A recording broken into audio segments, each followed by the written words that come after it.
A saga Planeta dos Macacos tem um histórico bastante positivo no cinema. Tudo começou com um filme de 1968, a adaptação do livro do francês Pierre Boulle, que se tornou um clássico e logo deu origem a uma série de sequências e outras obras derivativas, estabelecendo o status de Planeta dos Macacos como uma franquia. Em 2011, Planeta dos Macacos: A Origem deu início a um reboot excelente, que conseguiu se tornar tão impactante quanto o clássico de 68. E até mesmo o recente Planeta dos Macacos: O Reinado teve uma recepção surpreendentemente positiva. Mas antes da trilogia lançada em 2011, houve ainda um reboot anterior, uma tentativa não tão bem sucedida quanto a sua sucessora. Mas afinal, Planeta dos Macacos de Tim Burton é tão ruim assim? Boas-vindas a mais um vídeo do Central Pandora. Aqui é Sora e hoje vamos comentar os erros e acertos desse que é considerado uma das grandes bombas da franquia. Se preparem porque é hora de revisitar a versão mais controversa de Planeta dos Macacos. Antes de mais nada, vamos entender como o Planeta dos Macacos foi levado a um reboot, ou melhor, uma reimaginação. Depois do sucesso que foi o filme de 68, o produtor Arthur P. Jacobs, o responsável por levar a história de Boulle para o cinema, produziu 4 sequências do filme original. Sequências essas que tiveram algumas ideias interessantes, porém não chegaram nem perto do impacto do primeiro filme. Então, em 73, com o falecimento de Jacobs, a franquia passou da produtora dele para as mãos da Fox, que já era a distribuidora de Planeta dos Macacos. O quinto filme, Batalha do Planeta dos Macacos, não tinha ido bem, nem em crítica, nem em bilheteria, porém a Fox ainda decidiu persistir mais um pouco com base no sucesso dos filmes anteriores. Nisso ela produziu uma série com a CBS e depois uma série animada com a NBC, ambas canceladas prematuramente por conta da baixa recepção do público. Então, a partir daí, Planeta dos Macacos entraria no seu maior período de hiato. No final dos anos 80, Craig Baumgarten, o então presidente da Fox, assistiu uma comédia independente chamada Sedutores Seduzidos. Uma experiência que convenceu ele de que Adam Rifkin, um diretor estreante de apenas 21 anos, seria a pessoa perfeita para comandar um novo Planeta dos Macacos. Tendo experiência com filmes feitos com quase nada, Rifkin prometeu que poderia escrever e dirigir um filme de visual grandioso por um orçamento razoável, como Aliens: O Resgate. A ideia não era fazer uma sequência do quinto filme, mas sim uma coisa que a gente vê muito hoje no cinema, uma sequência alternativa do primeiro filme, o chamado retcon. Esse é a história de um império símil que tinha chegado na sua era romana, fortemente inspirado no clássico dos anos 60, Spartacus. Esse retorno teria como protagonista Duke, um descendente do personagem do Charlton Heston. Duke seria o líder de uma rebelião de escravos humanos contra os símios romanos e o general Izan. Seria um típico épico de espada e sandália, só que com macacos. E a empolgação com esse projeto foi alta. Rapidamente ele entrou em pré-produção, com Rick Baker contratado para fazer os efeitos de maquiagem e Danny Elfman na trilha sonora. O papel de Duke estava sendo disputado entre Tom Cruise e Charlie Sheen. Mas não tem jeito, os maiores vilões do cinema sempre estão por aí prontos para arruinar qualquer coisa.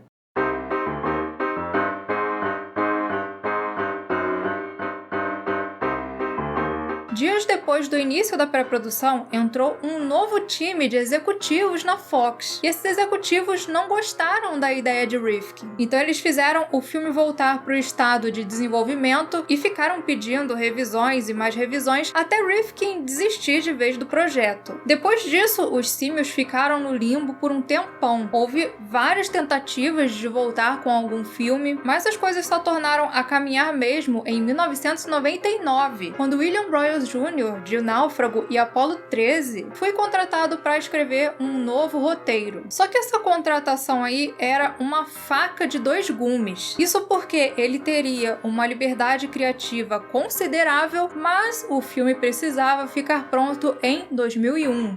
Tá, mas o roteiro de Broyles junto com a ideia da liberdade criativa atraíram a atenção do diretor Tim Burton. Aquele cara conhecido pelos seus filmes góticos trevosos e também diretor do meu queridinho pessoal, Marte Ataca. E a sua proposta não era fazer um remake ou sequência, mas sim uma reimaginação de Planeta dos Macacos. Revisitar aquele mundo, porém com ideias novas, o que pareceu para muitos algo bem interessante. O filme começa no futuro, agora não tão distante, de 2029. A bordo da estação espacial Oberon, o astronauta Leo Davidson, interpretado por Mark Wahlberg, trabalha para um projeto das Forças Armadas Americanas que treina símios para missões no espaço. Esses símios passavam não apenas por um treinamento especial, mas também eram modificados com engenharia genética. Um dia, uma tempestade eletromagnética se aproxima da Oberon e nela eles detectam comunicações eletrônicas de vários tempos da Terra. Intrigado com aquilo, o capitão da estação ordena que eles enviem então uma cobaia. Cobaia essa que seria justamente Pericles, o companheiro símio de Davidson. Mas essa sondagem dá muito errado, eles perdem contato com o macaco e decidem não enviar outro por conta da periculosidade daquela missão. Afinal, as cápsulas da nave eram muito caras. Mas Davidson, diferente dos seus superiores, achava injusto enviar aqueles macacos para fazer o que era o trabalho de um homem. Aquela era uma coisa que exigia um certo raciocínio, uma compreensão da situação, e por conta do treinamento ele sabia que os macacos ficavam assustados. Então, desobedecendo às ordens do seu superior, ele pega uma cápsula e parte atrás do seu amigo. Mas nessa empreitada para salvar Pericles, Davidson acaba se perdendo no meio da tempestade. E nisso ele vai parar em um planeta onde inicialmente ele encontra humanos. E não demora para ele descobrir que esses humanos eram caçados por macacos. Símios que não apenas usavam roupas, armas e até cavalos, mas também falavam. Aquele era um planeta dos macacos.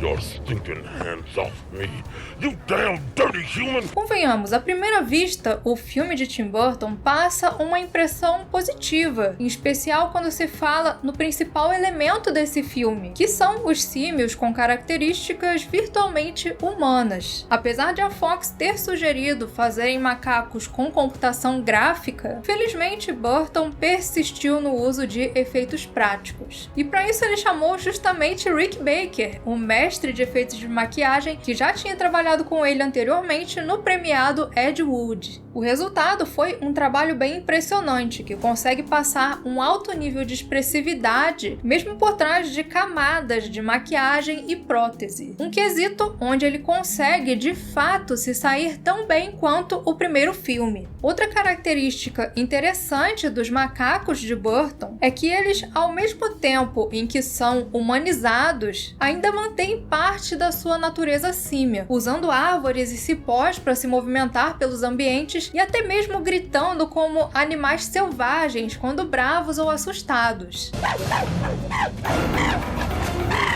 Quando você olha para um personagem como o General Tade, você não vê um ator humano vestido de macaco, e sim um chimpanzé inteligente e maligno, que inspira temor naqueles à sua volta. Mas nem só de visual se faz Planeta dos Macacos, né? Apesar de ser uma parte bem importante, muito do filme depende também de como ele executa a sua história. E é aí que as coisas começam a ficar um pouco complicadas. Bom, vamos por partes. Quando chegamos na cidade símia, nos deparamos com uma sociedade ainda primitiva, mas que já tinha toda uma estrutura hierárquica, com um senado governante e um exército liderado pelo General Tade. Já os humanos eram colocados por esses símios em uma posição de subjugação, sendo aprisionados e vendidos como escravizados. Mas nem todos os símios aceitavam essa estrutura. Logo somos apresentados a Ari, uma chimpanzé que acreditava que os humanos deveriam ser livres, viver em uma posição de igualdade com os símios, uma defensora dos direitos humanos no planeta dos macacos. E ela fazia questão de pregar por aí as suas ideias, uma atitude que só não terminava com ela atrás das grades, porque Ari era a filha de um senador. Quando chega nessa cidade um novo grupo de humanos, Ari nota uma coisa diferente quando olha para a jaula. Um desses humanos encarava os símios com com o olhar, apresentavam um ar que parecia um desafio, e isso chama a sua atenção. Por isso, quando esse mesmo humano pede a sua ajuda, Ari decide comprar ele de Limbo, o orangotango que ganhava a vida vendendo humanos. Um fato curioso é que, diferente do filme anterior, ou até mesmo do livro, onde os humanos nativos tinham regredido a um estado animalesco, aqui os humanos viviam em tribos e até mesmo falavam inglês, assim como os macacos, inclusive. Apesar disso, aparentemente Davidson foi o primeiro humano a se rebelar contra os símios. Junto de Dina, uma nova e outros humanos, ele organiza uma fuga da cidade, fuga na qual eles são ajudados por Ari e o seu servente Crew.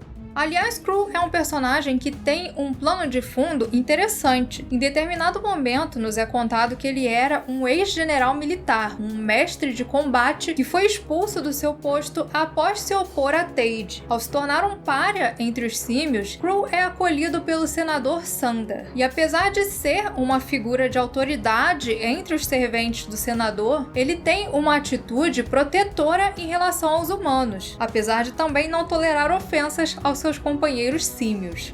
Talking monkeys can't exist.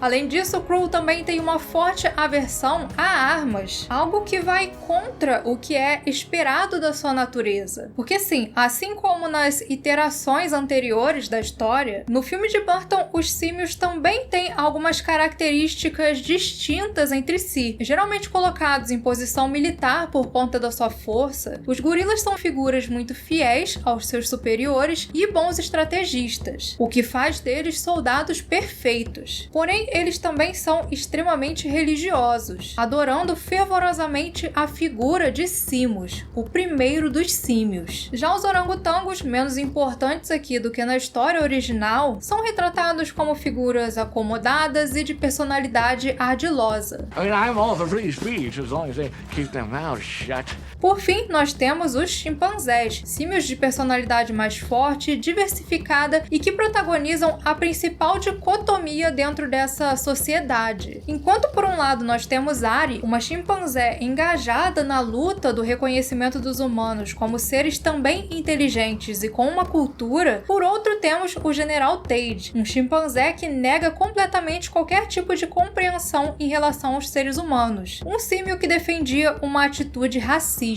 Everything in the human culture takes place below the waist. Porém, por trás do extremismo de Tade existia uma ideologia que era baseada em uma grande mentira. Mentira essa que é revelada a ele por seu pai assim que fica sabendo da possibilidade de um humano vindo do espaço. Afinal, o que haveria melhor do que o extremismo para fazer humanos ou símios olharem sempre para a perspectiva errada? A perspectiva da intolerância, do ódio, parece bem mais atraente. Afinal, ela passa uma impressão de moralidade, de poder. E como dizia Frank Herbert, o poder sempre atrai o corruptível. Na cena em que Tade encontra Zeus, que aliás foi interpretado pelo ator Charlton Heston, e não é o mesmo Zeus do filme de 68, ele conta ao filho que um dia a situação já foi diferente. Em tempos passados, os humanos foram os mestres dos macacos. Impossible. Escondido dentro de um artefato na sua casa, Zeus tinha um objeto que era uma prova desse passado, uma arma de fogo, a prova do poder dos humanos, do poder de invenção, de tecnologia e também de morte. No creature is as devious. Os símios não eram santos, mas o filme também não inocenta os humanos. Na verdade, ele adota uma posição misantrópica, ressaltando o quanto a espécie humana é violenta e tem tendência a ser cruel não apenas com as outras espécies, mas também consigo mesma. I don't understand. You seem to possess such intelligence. Yeah, we're pretty smart. The smarter we get, the more dangerous our world becomes. E Zeus, nos seus momentos finais, conta isso pro filho porque ele sabia bem para onde aquele humano do espaço fugiria, para a Zona Proibida, também chamada de Kalima.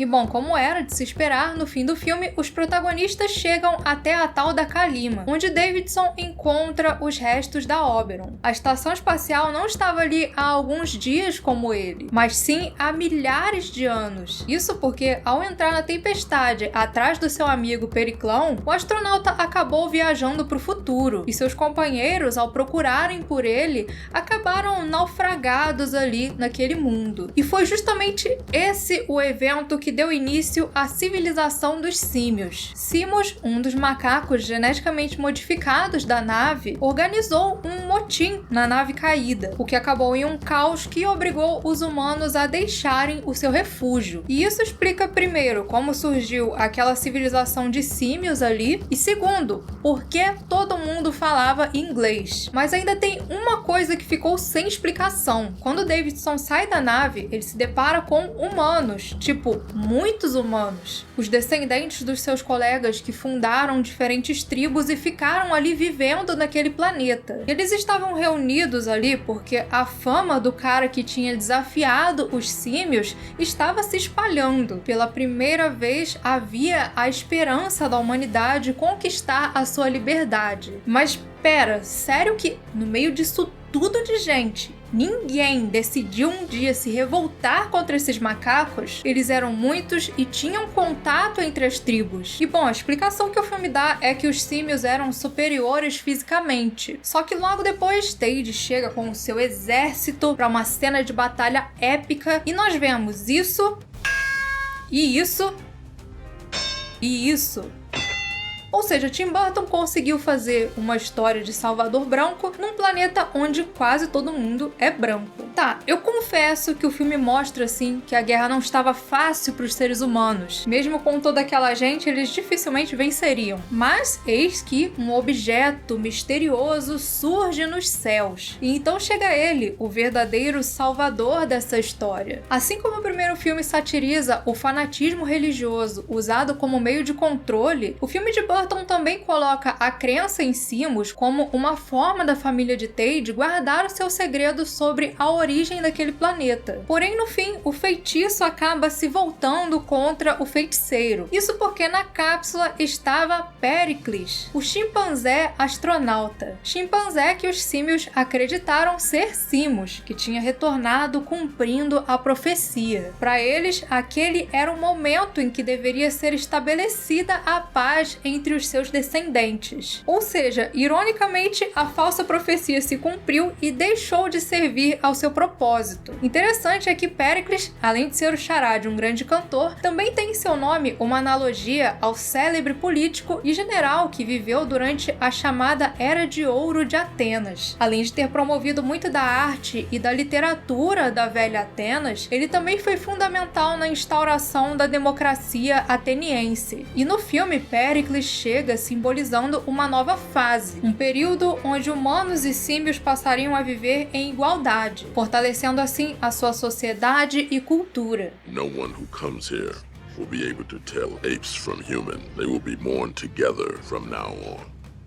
Analisando por cima, a narrativa dessa releitura de Planeta dos Macacos é interessante. O problema é que a sua execução é extremamente bagunçada e segue aos tropeços. Além de ter umas decisões bem questionáveis, tipo aquele triângulo amoroso envolvendo a Ari, Davidson e a mocinha. No fim, as duas até têm um momento sororidade se ajudando na guerra contra os símios. Mas a ideia de Ari ter atração por Davidson é bem estranha e perturbadora. Sem contar a cena final do filme, aquela cena polêmica e inexplicável que rendeu em diversas teorias e vídeos de final explicado. Pois é, depois da grande batalha, Davidson consegue deixar o planeta símio e volta para a Terra. Ao passar pela tempestade, ele volta no tempo. Porém, chegando no seu planeta, ele se depara com um mundo diferente. Ele dá de cara com o memorial de Lincoln, mas a estátua tinha a cabeça de um chimpanzé, indicando que a Terra também tinha se tornado um planeta dos macacos. Um final que, aliás, lembra bastante o livro de Boo. Mas como se não bastasse o tanto de decisões ruins que a gente vê ao longo de todo o filme, na inscrição do memorial é revelado que aquele era o General Tade. como? É justamente esse o problema. O final, apesar de bem impactante, não faz sentido. Isso porque, lá no final, Tade fica preso dentro da Oberon e Davidson escapa na última cápsula que eles tinham. E eu não sou o tipo de pessoa que acha que tudo tem que ser explicado nos seus mínimos detalhes. Às vezes, liberdade artística é importante, mas eu acho que teria sido muito mais interessante se esse macaco Lincoln não fosse o Tade, porque não criaria esse ponto de interrogação enorme e não tiraria o foco do verdadeiro impacto do final. Talvez essa decisão tenha sido um fruto do seu tempo. Afinal, um ano antes, Shyamalan tinha explodido as cabeças das pessoas com o final de O Sexto Sentido. E isso gerou uma onda de filmes que apostavam em plot twist nos seus finais. E sem contar que o primeiro Planeta dos Macacos também termina naquele que é considerado um dos maiores plot twists do cinema. Então eu acho que houve uma certa pressão para criar um final extremamente surpreendente, mesmo que ele não fizesse tanto sentido. Por fim, o nome Planeta dos Macacos, unido à fama de Burton, conseguiram garantir uma bilheteria positiva, enquanto por outro lado, as críticas não foram tão boas assim. Como deu dinheiro, a Fox propôs uma sequência, mas Burton não se empolgou com a ideia, na verdade, pelo contrário. A ideia de fazer isso, eu prefiro pular de uma janela, juro por Deus. Mas e você, na sua opinião, o filme de Burton foi injustiçado ou era melhor ter parado mesmo por aí? Comentem as suas opiniões e para mais ficção científica e seus diferentes mundos, continuem por aqui no Central Pandora. Antes de encerrar, um agradecimento especial aos primeiros imediatos Joel Melo, Mestre J e Nostromo, o pessoal da Ponte de Comando Daniel Souto, Saren e Pedrox e os oficiais de ciências Bianca Consolmagno, Alex Rogério e Master K, pessoas essenciais na nossa missão de levar a ficção científica por todas as galáxias.